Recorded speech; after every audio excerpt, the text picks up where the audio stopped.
그리스도인이 되는 것, 즉 믿는 사람으로 사는 것은 죄된 옛사람을 버리고 하나님께 순종하여 사는 것을 의미합니다.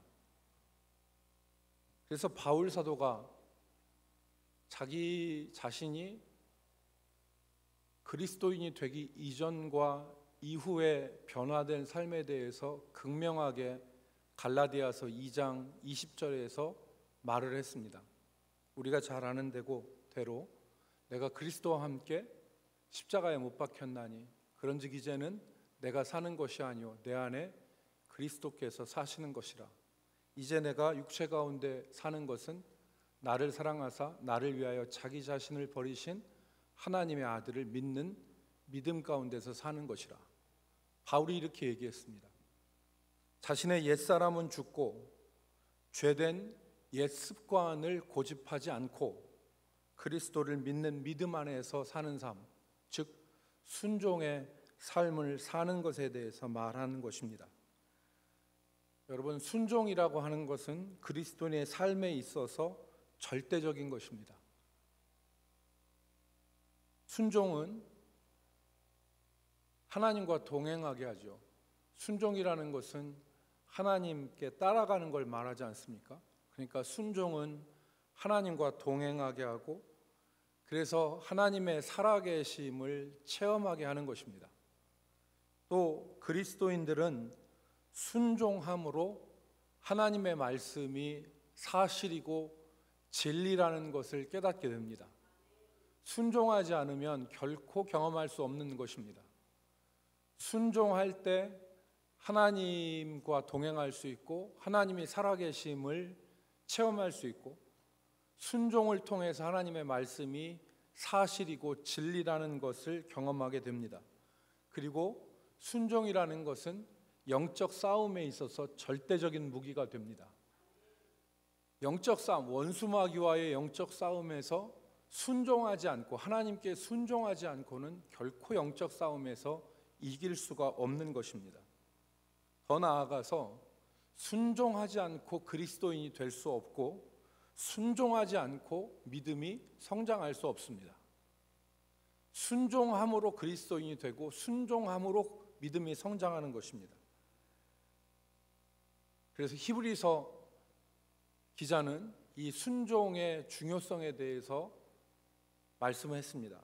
히브리서 5장 8절로 9절 말씀을 우리 같이 읽겠습니다. 그가 아들이시면서도 받으신 고난함 순종함을 배워서 온전하게 되셨은즉 자기에게 순종하는 모든 자에게 영원한 구원의 근원이 되시고. 히브리서 기자가 말하는 것은 주님도 순종하셨다. 주님도 순종하셨다. 그래서 자기를 따르는 모든 자들에게 영원한 구원이 되셨다 하는 것을 말씀합니다. 오늘 말씀의 제목이 성령과 순종입니다. 오늘 본문의 말씀은 바울과 그 일행이 성령께 순종하는 모습을 보여주고 있습니다. 저는 오늘 본문의 말씀을 순종이라고 하는 관점에서 한번 여러분들과 같이 나누어 볼 수 있기를 바랍니다. 첫 번째로 바울이 마게도냐로 향한 것이 순종의 행동이었습니다. 오늘 본문 말씀은 바울이 마게도냐, 즉 빌립보라고 하는 곳에 가서 자주장사 루디아를 믿게 만들고 또 거기서 교회가 시작되어진 사건을 설명을 하고 있는데, 오늘 바울이 마게도냐로 향한 것이 순종의 행동이었다 하는 것을 우리가 알 수 있습니다. 여러분, 사도행전 우리가 읽지 않았지만 16장 6절 이하의 말씀을 보면 바울이 어떻게 마게도냐의 빌립보로 가게 되었는지를 기록하고 있습니다. 바울이 있었던 곳이 바로 루스드라와 더베였습니다. 여러분, 지도에서 보시는 것과 같이, 원래대로 띄워주세요.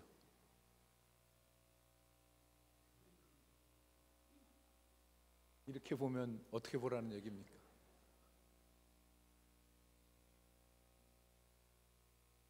여러분, 여기가 루스드라이고 여기가 더베입니다. 그리고 여기가 이고니아인데 이 지역이 색깔이 같죠? 갈라디아 지역입니다. 그래서 우리가 고린도 전후서에 나오는 갈라디아 교회는 루스드라와 더베와 이고니아, 비시디아 안디옥 교회를 가리키는 것입니다. 그래서 바울이 루스드라와 더베에 있었는데 이 루스드라 더베에서 바울이 자신의 믿음의 아들 디모데를 만나죠. 그래서 이 디모데와 함께 바울이 가고자 했던 곳은 어디였는가 하니까 이곳 아시아였어요. 그래서 정상적으로 가면 바울은 루스드라에서 이 고개를 넘어서 산맥을 넘어서 아시아로 갈 수 있었습니다. 그런데 오늘 16장 6절 말씀에 보면은 성령이 아시아에서 말씀을 전하지 못하게 하시거늘 그들이 부르기아와 갈라디아 땅으로 다녀가 그랬습니다. 여러분, 이 아시아는 지금 5대양 6대주의 아시아가 아닙니다. 로마의 한 속주로서 우리가 잘 아는 서머나, 에베소, 사대, 두아디랴 이런 곳이 있는 로마의 속주입니다. 그래서 이 아시아로 가고자 했는데 우리가 읽은 말씀에서 성령께서 아시아에서 말씀을 전하지 못하게 하였기 때문에 루스드라에 있던 이 바울과 일행이 부르기아를 거쳐 그리고 갈라디아 땅을 거쳐서 여기에 이릅니다. 무시아 초입에 이르는 거죠. 그래서 무시아 초입에 이르러서 이 비두니아로 가고자 바울이 애썼어요. 그런데 다시 한번 예수의 영이 비두니아로 가지 못하게 하시고 바울과 일행들을 어디로 이끄시냐면 무시아의 드로아에 이르게 하신 것입니다. 그래서 오늘 우리가 읽은 사도행전 16장 7절 말씀에 보면 무시아 앞에 이르러 비두니아로 가고자 애쓰되 예수의 영이 허락하지 아니하시는지라. 여기서 예수의 영은 성령을 가리키는 것입니다. 성령께서 비두니아로 가는 것을 허락하지 않으신 것입니다. 바울과 그의 일행들이 비두니아로 가고자 애썼음에도 불구하고 길을 열어주시지 않은 것입니다. 이때 바울은 드로아라는 곳에 이르게 되는데 여기서 한 사건이 있죠. 그게 바로 뭐냐면 바울이 드로아에서 환상을 보게 됩니다. 9절 말씀에 보면 밤에 환상이 바울에게 보이니 마게도냐 사람 하나가 서서 그에게 청하여 이르되 마게도냐로 건너와서 우리를 도우라 하거늘. 여러분, 마게도냐는 알렉산더 대왕의 고향입니다. 지금의 이 그리스 북쪽에 있던 작은 나라였습니다. 그 천하를 호령하던 알렉산더 대왕이 그리스 북쪽의 작은 나라 마게도냐의 출신이었는데 바울은 환상에서 이 마게도냐 한 사람이 건너와서 우리를 도우라고 하는 것을 본 것입니다. 이 환상에 대해서 바울이 어떻게 반응했는가를 10절에 기록해 놓았습니다. 우리가 읽은 우리 본문 10절 말씀에 보면 바울이 그 환상을 보았을 때 우리가 곧 마게도냐로 떠나기를 힘쓰니 이는 하나님이 저 사람에게 복음을 전하라고 우리를 부르신 줄로 인정함이로라 그랬습니다.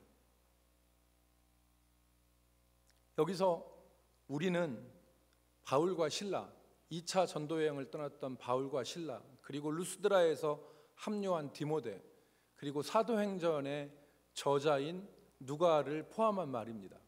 이들을 하나님께서 어디로 지금 이끄신 것이냐면 이 드로아에서 이 마게도냐로 갈 수 있도록 이끄신 것이라고 인정을 했다는 것입니다. 즉 그들이 원했던 곳은 첫 번째는 아시아였고 두 번째는 비두니아였습니다. 그러나 하나님께서 그것을 허락하지 않으시고 그들이 애썼음에도 불구하고 그리로 가지 않게 하시고 하나님은 드로아로 이끄시고 마게도냐로 바울의 일행을 이끄신 거예요. 자기들의 생각에만 의존하지 않고 또 고집하지 않고 자신들의 삶에서 하나님의 인도하심을 의지했고 또 그 인도하심에 민감했던 것입니다. 하나님이 원하시는 것이 무엇이고 하나님이 기뻐하시는 길이 무엇인가를 고민했기 때문에 이런 성령의 인도하심을 느낄 수가 있었던 것입니다. 여러분, 사진 하나를 보시면 좋겠는데, 제가 2019년에 이 네아폴리를 갔습니다. 지금 성경에 나오는 이 마게도냐의 항구인데 이게 바울입니다. 네아폴리의 시내에 가면 이 벽화가 하나 이렇게 그려져 있습니다. 근데 이게 바울이고 이게 마게도냐 사람, 즉 여러분 사진에서 보는 것처럼 알렉산더 대왕처럼 생겼죠. 그러니까 마게도냐 사람이 와서 우리를 도우라고 하니까 바울이 배를 타고 건너갔습니다. 여기가 바로 어디냐면 네아폴리예요. 네아폴리라고 하는 말은 폴리스의 음역입니다. 폴리스가 도시라는 말이잖아요. 그러니까 네아폴리스입니다. 네아폴리스라는 곳으로 이끌었다는 거예요. 여기 옆에 있는 이게 바로 뭐냐면 이때 당시에 바울이 우리가 읽은 사도행전 16절 말씀입니다. 그러니까 이 사람들이 사도행전 16장 말씀을 기록해서 바울이 환상으로 꿈에서 마게도냐 사람이 와서 우리를 좀 건너와서 도우라 라고 하는 말씀을 여기 기록했습니다. 다음 거 보시면 이제 여러분 이게 이제 영어로 쓰여 있고 헬라어로 쓰여 있고 이 중간에 있는 게 아마 다른 언어 같아요. 그래서 3개국어로 그 말씀이 쓰여 있는 사진을 제가 2019년에 가서 찍어서 가지고 온 것입니다.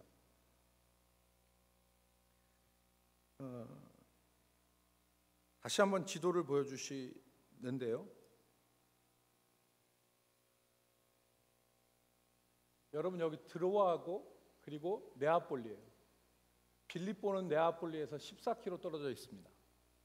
그러니까 바울이 드로아에서 네아폴리를 거쳐서 빌립보로 간 것입니다. 근데 여기 잘못된 게 누가가 바울과 합세한 곳이 네아폴리가 아니라 드로아예요. 10절에 우리가라고 하는 말씀이 10절에 쓰여 있기 때문에 그렇습니다. 우리라고 하는 것은 나를 포함한 1인칭 나를 포함한 건데 나라고 하는 것이 포함된 게 우리가 아니에요. 그런데 10절에 들어와 있을 때 우리라는 말이 거기 기록되어 있습니다. 수정하시면 좋을 것 같습니다. 지도를 보셨죠? 근데 첫 번째 제가 말씀드렸던 것은 바로 뭐냐면 바울이 마게도냐로 간 것이 성령의 순종한 행위였다. 두 번째 우리가 같이 살펴볼 것은 바울은 주저하거나 불평하지 않고 하나님께 순종했다는 것을 오늘 우리가 말씀에서 볼 수 있습니다. 다시 지도를 보여주시면 드로아의 환상을 본 바울과 일행은 오늘 우리가 읽은 11절 말씀을 보면 배를 타고 사모드라게로 직행하여 이튿날 네아폴리로 갔다고 하였습니다.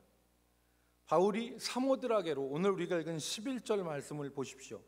우리가 드로아에서 배로 떠나 사모드라게로 직행하여 이튿날 네아폴리로 가고, 성경의 저자가 의도를 가지고 기록한 단어가 있는데 그게 바로 직행이라는 말입니다.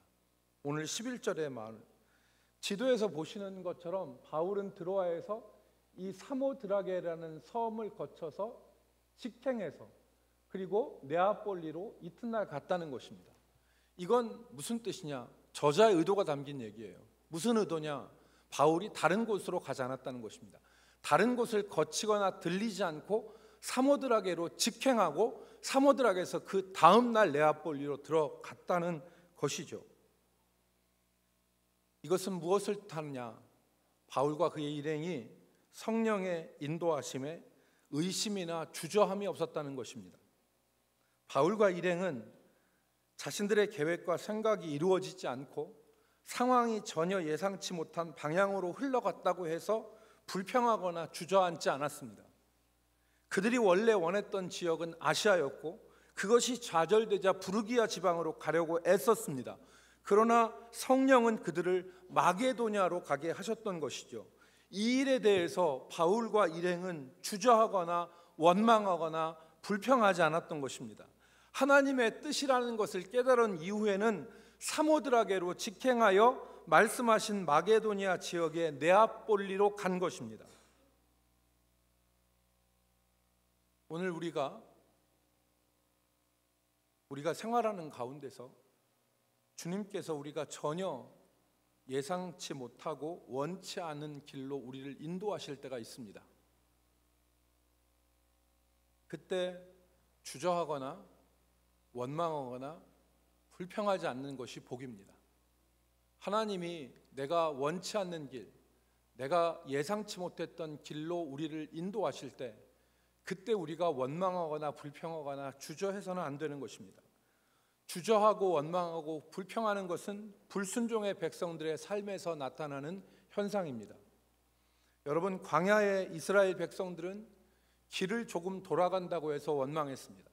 출애굽했을 때 이스라엘 백성들이 약속의 땅으로 가는데 하나님께서 약간 길을 우회하게 하셨을 때 이스라엘 백성들이 한 행동은 원망과 불평이었습니다. 여러분, 약속의 땅을 코앞에 두고 가데스 바네아에서 약속의 땅을 코앞에 두고 하나님은 들어가라고 하시는데 이스라엘 백성은 주저하고 들어가지 않았습니다. 그래서 40년을 이스라엘 백성들이 돌아가지 않았습니까? 하나님이 함께 하심에도 불구하고 이스라엘 백성들은 조금만 어려움이 생기면 원망하고 불평했습니다. 그런데 오늘 우리가 본문에서 보는 바울과 그의 동역자들은 성령께서 말씀하시고 인도하실 때 원망하거나 주저하지 않았습니다. 직행합니다. 드로아에서 사모드라게로 직행하고 그 이튿날 바로 말씀하신 마게도니아 땅으로 들어갑니다. 이것이 순종입니다. 말씀하시면 주저하지 않고 원망하지 않고 불평하지 않고 나가는 것이 순종입니다. 내가 계획했던 것과 내가 기대했던 것, 내가 원했던 것과는 다른다 할지라도 하나님께서 우리를 인도하시고 그 길이 하나님이 기뻐하시는 뜻이라면 아멘하고 순종하고 우리는 그 길을 가야 되는 것입니다. 그게 순종의 백성입니다. 그게 순종의 사람들입니다. 세 번째, 바울은 외적 조건을 보고 순종하지 않았습니다. 여러분, 바울이 네아폴리를 거쳐서 14km 내륙에 있는 빌립보에 드디어 도착을 했습니다. 12절에는 빌립보가 어떤 곳인지 설명하고 있습니다. 12절 말씀해 보면 거기서 빌립보에 이르니 이는 마게도냐 지방의 첫 성이요 로마의 식민지라 이 성에서 수의를 유하다가 그랬습니다. 빌립보는 마게도냐의 첫 성이라고 했는데 이 첫 성은 리딩 폴리스라는 얘기입니다. 지리적으로 첫 성이 아니라는 거예요. 지리적으로 첫 성이 아니라 이 마게도냐 지역을 이끄는 가장 주요한 도시가 바로 빌립보라는 뜻입니다. 중심 도시, 최고의 도시라는 의미인데 이 성이 로마의 식민지였다는 것입니다. 일반적으로 식민지라고 하는 말은 부정적인 어감을 가지고 있는데 그래서 우리가 일제의 식민지였다는 것을 우리는 상당히 지금 불쾌하게 생각하고 있지 않습니까? 그런데 이 로마 제국에서의 식민지는 다른 의미입니다. 로마의 직할 관할에 있고 로마의 복사판과 같은 곳이 바로 로마의 식민지였습니다. 그러니까 이 로마의 식민지라는 것은 이 빌립보에 사는 사람들은 대부분이 다 로마 시민이었습니다. 그리고 자긍심이 굉장히 큰 사람들이었어요.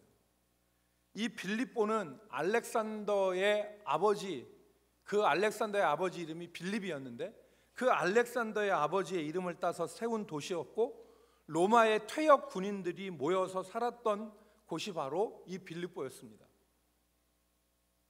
그래서 오늘 두아디라의 그 자주장사 루디아가 여기서 자주 옷감을 팔았던 것은 이 자주 옷감이 상당히 값이 나가는 그런 고급 천이었는데, 이 장사를 할 수 있었던 것도 빌립보가 그 경제적 수준이 상당히 우월했기 때문에 가능한 것입니다. 그런데 여러분, 바울의 입장에서 보면 이 빌립보는 척박한 곳이었습니다. 왜냐하면 바울에게 이 도시에서 복음을 전하는 것은 맨 땅에다가 헤딩하는 것과 같은 상황이었기 때문에 그렇습니다. 여러분 아시다시피 바울이 어떤 지역이나 어떤 성이나 어떤 도시에 가면 가장 먼저 찾는 곳이 있습니다. 그곳이 어디냐면 유대인의 회당, 시나고그였습니다. 유대인의 회당을 찾아갔습니다. 거기에는 세계 곳곳에 흩어져 사는 유대인들이 회당을 만들어요. 그래서 이 회당에 모여서 유대인들이 있었습니다. 그래서 유대인 회당에는 여러분 각 도시마다 거의 어느 정도 유대인들이 있으면 그 도시마다 회당을 만들었어요. 그런데 이 회당을 구성하는 사람은 세 부류로 나눕니다. 첫 번째는 정통 유대인들이 있어요. 정통 유대인들이 이 회당에 모였고, 그러니까 그 회당에는 진짜 그 박해로 인하여서 흩어졌던 유대인들이, 전 세계에 흩어져 있는 유대인들이, 정통 유대인들이 모인 그 유대인들이 회당의 구성원의 3분의 1 정도 차지했고, 다른 한 부류는 유대교로 개종한 이방인들이 있어요. 이 사람들은 하나님의 말씀을 아니까 개종을 해요. 그런데 개종을 할 때 필수적인 게 뭐냐면 할례를 받는 거예요. 그러니까 할례를 받는 거. 여러분 오늘날은 여러분 할례를 받는 게 이게 그렇게 공포스러운 일은 아니에요. 그런데 여러분 마취제가 발견된 것이 1800 몇 년, 1900 몇 년에 마취제가 발견됐잖아요. 그러니까 그 이전에 마취제 없이 할례를 행한다는 것은 이건 공포스러운 일이잖아요. 그런데 개종한 유대인들이 할례를 행한 이방인들이란 말이에요. 유대교로 개종한 이방인들이 있었어요. 그리고 세 번째로는 뭐냐면 성경에 나오는 경건한 이방인들, 아직 할례를 받지 않았지만 유대교 회당에 나와서 하나님의 말씀을 같이 읽고 교훈받는 경건한 이방인들이 있었어요. 그게 이 회당의 구성원들이었단 말이에요. 그래서 바울은 어느 곳에 가든지 이 회당을 먼저 들렸어요. 왜? 거기에 가면 유대인들이 있어. 두 번째는 유대교로 개종한 이방인이 있어. 그리고 하나님의 말씀을 사모하는 이방인들이 있어요. 개종하지 않은 경건한 이방인이 있어요. 그래서 전부 다 그 절기에 맞는 하나님의 말씀을 읽어요. 그리고 그 중에서 랍비가 하든 아니면 외부에서 온 사람이든 말씀을 증거하는 시간이 있어요. 그러니까 바울에게 이 유대교의 회당은 최적화된 전도의 지역이었죠. 가서 유대인 말씀을 읽고 그 말씀을 따라서 복음을 전파하는데 예수 그리스도를 증거하는 거죠. 그리고 뭐라고 얘기합니까? 뭐라고 얘기해요? 율법의 행위로 구원받는 것이 아니라 십자가에 달린 예수 그리스도를 믿음으로 말미암아 구원을 받는다. 이걸 증거한 거죠. 이때 열광한 사람들이 누구겠어요? 이방인들이었어요. 복음을 아는 유대인들이었어요. 그러니까 바울이 가는 곳곳마다 유대교 회당이 뒤집어진 거예요. 근데 오늘 빌립보에는 회당이 없어요. 바울이 회당에 갔단 말이 없어요.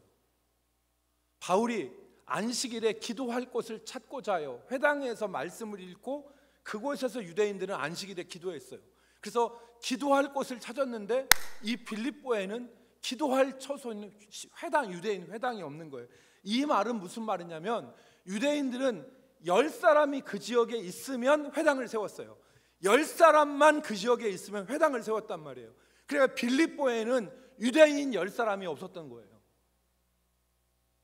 그러니까 바울에게는 척박했던 것이죠. 그래서 바울이 기도할 곳을 찾아서 갔더니 문 밖에라고 그랬죠. 여러분 오늘 13절에 보니까 바울이 그 성에 수일을 요하다가 안식일에 기도할 곳이 있나 하여 문 밖 강가에 나가 여기서 문 밖은 뭐냐면 사람의 방문이 아니에요. 이 문 밖은 성문 밖이에요. 성문 밖에 나가서 기도할 곳이 있는가 찾아봤더니 거기 모여 앉아 있는 몇 사람의 여자들을 봤어요. 회당도 없고 남자도 없고. 바울은 여기에 실망하지 않았던 것입니다. 바울이 이때 하나님을 원망하는 생각도 들었을 것입니다. 저희를 이렇게 이곳까지 인도하시더니 하나님 결국 만나게 하는 사람이 고작 이런 여인 몇 사람뿐입니까? 바울에게 이런 생각이 들지 않았겠습니까? 바울이 가고자 했던 곳은 아시아였고 비두니아였어요. 근데 성령께서 굳이 인도하셔서 이 빌립보까지 오게 하셨는데, 여기 오니까 회당도 없고 여기 오니까 남자들도 모이지 않고 여자 몇 사람만 모인 거예요. 그러나 바울은 외모를 보지 않았습니다. 여인들에게 말씀을 전했습니다. 여러분, 바울의 생각에, 인간적인 바울의 생각, 그 말씀을 여인들에게 전할 때 무슨 생각을 했겠습니까? 이 여인들이 무슨 일을 할 수 있었을까? 할 수 있을까? 실제로 그런 생각이 안 들겠어요? 여러분, 여자들에게 투표권, 참정권이 주어진 것이 20세기입니다. 여자들에게 참정권이 주어진 게 20세기예요. 이때 당시 여자는 숫자로 치지도 않았어요. 그런데 여자 몇 사람이 모여가지고 강가에 모여 있네. 바울이 무슨 생각을 했겠습니까? 굳이 이곳으로 인도하시더니 여기서 보니까 남자도 아니고 회당도 없고 여자 고작 몇 사람입니까? 바울이 이 여인들에게 말씀 전할 맛이 났겠습니까? 저는 솔직히 말씀 전할 맛이 안 났다고 생각을 해요. 그런데 바울이 복음을 전했습니다. 바울도 하나님의 심정을 본받아서 사람의 외모를 보지 않고 그 사람의 겉모습을 보지 않고 바울이 그들에게 복음을 전했습니다. 그런데 놀라운 일이 일어났죠. 어떤 놀라운 일이 일어났습니까? 그 여인 중에 하나가 바울의 말을 들을 때 마음이 열린 거예요. 그 여인 중에 한 사람이 바울의 말을 들을 때에 마음이 열린 것입니다. 14절 말씀을 우리 한번 같이 읽겠습니다. 두아디라 시에 있는 자색 옷감 장사로서 하나님을 섬기는 루디아라는 여자가 말을 듣고 있을 때에 주께서 그 마음을 열어 바울의 말을 따르게 하신지라. 이전 성경에는 바울의 말을 청종하게 하신지라 그렇게 기록을 했죠. 그리고 그와 그 집이 다 세례를 받고 이 루디아의 집을 시작으로 빌립보 교회가 시작된 것입니다. 탄생하게 된 것. 여러분, 사진에서 한번 보시는데 이게 제가 여기 빌립보를 갔을 때 성 밖에 만난 강 그 모습이에요. 여기서 바울과 루디아가 만났을 것이다. 다음 보면 이 강가에 저 십자가 이렇게 놨는데 저 지역쯤에서, 추측이죠, 저 지역쯤에서 바울이 루디아와 루디아의 온 가족에게 세례를 베풀었을 것이다. 그렇게 추측하는 것입니다. 우리나라 선교 초기에 우리나라는 아무것도 볼 것이 없었습니다. 가난과 무지와 미신으로 가득한 보잘것없는 나라였죠. 그냥 사람들 몸에는 이가 득실득실거리고 애들 머리를 이렇게 올리면 애들 머릿속에 이가 득실거리는 그런 나라였습니다. 여러분, 그게 먼 옛날이 아니에요. 저 어렸을 때도 그 초등학교 가면 이 있는 아이도 있었고 저도 이가 있었어요. 그러니까 이게 뭐 개화된 지가 얼마 안 됐어. 이게 저도 이 있어서 찬빗으로 이렇게 머리 비면 찬빗에 이 이렇게 뚝뚝뚝 떨어지고 그랬던 거 여러분 아닌 것 같죠? 여러분 다 그랬어요. 여기 뭐 1980년대 이후 생들은 별로 관계 없지만 60년대생 그 정도 되시는 분들은 그렇게 미개한 사회를 살았어요. 그런데 1900년 초에 우리나라가 미신과 무지 가운데 살았단 말이에요. 미신과 무지, 여기에 살았단 말이죠. 아무런 가능성이 없었습니다. 사람들의 마음은 강팍했죠. 그런데 그 외적인 조건이 아니라 한 영혼 한 영혼을 향해서 선교사님들이 복음을 전했습니다. 그럴 때 놀라운 역사가 이 나라에 일어나지 않았습니까? 순종은 외적인 조건을 보고 가능성을 보고 하는 것이 순종이 아닙니다. 순종은 내가 계산기 두드려서 이 하나님 말씀을 순종해보면 이득이 남겠다, 득이 되겠다, 가능성이 있다, 이게 수지가 맞겠다, 이렇게 해서 순종하는 게 순종이 아니라고 하는 거예요. 하나님의 말씀이고 하나님의 뜻이면 순종하는 것입니다. 그러면 하나님께서 역사하십니다. 순종에는 대가가 필요하죠. 여러분, 어떤 호주에 사는 그런 교민이 한국에 왔어요. 그래서 한국에 와서 개나리 가지를 하나 꺾었습니다. 호주에 보니까 자기 동네에 봄이면은 노랗게 흐드러지게 피는 개나리가 너무 보고 싶어서 자기 고향에 가서 개나리 가지를 잘라다가 호주에 가서 심었어요.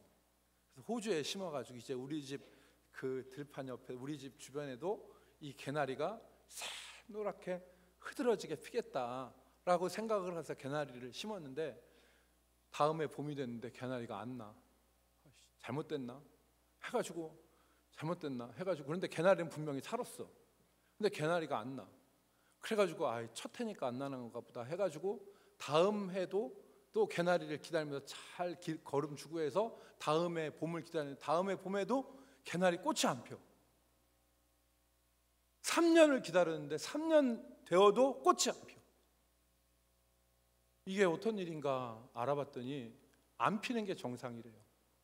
안 피는 게 정상. 왜 안 피는 게 정상이냐면 꽃은 춘화현상이라는 게 있답니다. 춘화현상. 봄춘자에다 꽃화자를 써서 춘화현상이라는 거 있는데 어떤 추위가 견디고 나서 꽃을 피우는 그런 역사가 있대요. 그러니까 추위가 없으면 개나리 같은 식물은 꽃이 피지 않는답니다. 여러분, 제가 왜 이 얘기를 하느냐? 순종이라고 하는 것은 겨울 추위와 같은 매서움을 우리 삶에 줍니다. 그런데 그 매서움이 없이 봄에 개나리는 피지 않습니다. 마찬가지로 우리 삶에 순종이라고 하는 귀한 아버지 하나님 앞에 열매가 없으면, 그것이 없으면 이 개나리의 노란 꽃을 볼 수 없는 것입니다. 사랑하는 성도 여러분, 바울은 외적 조건을 보지 않았습니다.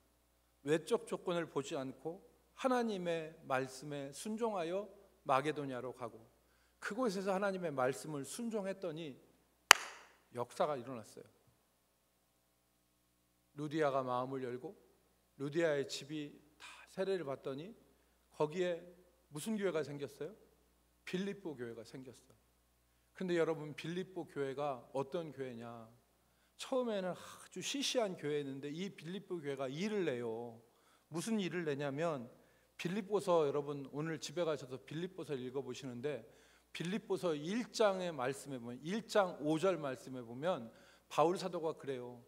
너희가 복음을 한 첫날부터 나의 복음에 참여한 것이 너희 교회다.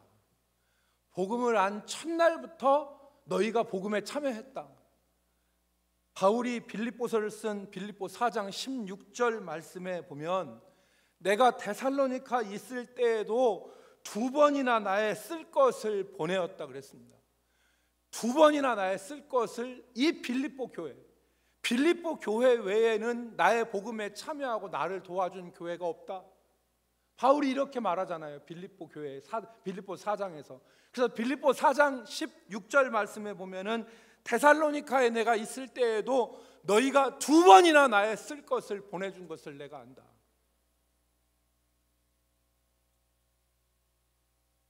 이것이 순종이 우리 삶에 미치는 열매입니다. 당장 보기에는 아무것도 거둘 거 없고 손해보는 것 같고 하기 힘든 것 같지만 성령께서 우리를 인도하실 때 순종하면 그 순종이 정말 순종에 값지고 귀하고 단 열매를 우리에게 줍니다. 사랑하는 성도 여러분, 말씀을 정리하겠습니다. 오늘 바울과 그 일행은 자기의 생각과 자기의 주장만을 내세우고 선교의 길을 진행하지 않았습니다. 그들은 성령이 막으시면 그 길로 가지 않았고 성령이 인도하시는 대로 자신의 길을 정하여서 그 길로 나아갔습니다. 그리고 막상 그곳에 도착해서 자신들의 생각과 기대와 전혀 다른 형편없고 아무 보잘것없는 여인들 몇 사람만 앉아 있을 때도 바울은 성령을 의지하여 말씀을 증거했을 때 하나님께서 루디아의 마음을 여셔서 바울의 말을 청종케 하시고 그것이 빌립보 교회의 시작이 되게 하시고 그 빌립보 교회를 통하여서 복음은 유럽 전체에 다 퍼지게 된 것입니다. 그래서 서양의 역사학자 교회사가 라토렛이라고 하는 사람은 바울이 드로아에서 배를 타고 사모드라게를 거쳐서 네아폴리로 간 이 배가 세계의 역사를 바꿨다고 그렇게 평가했습니다. 오늘 순종의 삶을, 성령과 순종이라는 말씀을 기억하여 순종의 삶을 사시는 우리 대전 남부교회 모든 성도들이 되기를 주의 이름으로 축복합니다. 기도하겠습니다. 거룩하신 하나님, 성령의 인도하심에 우리가 좀 더 민감하게 하여 주시고 계산과 가능성을 보고 순종하는 것이 아니라 하나님이 기뻐하시는 하나님의 뜻이면, 하나님이 원하시는 인생의 길이라면 순종의 길을 걸어가게 하여 주옵소서. 아버지, 하나님께서 이 빌립보의 작은 여인 루디아를 통하여 빌립보 교회를 세우시고 유럽 선교에 있어서 교두보가 되게 하신 것을 기억하여 우리 모두도 하나님의 말씀에 순종하여 하나님이 행하시는 일들을 보게 하여 주시옵소서. 예수님의 이름으로 기도 올리옵나이다. 아멘.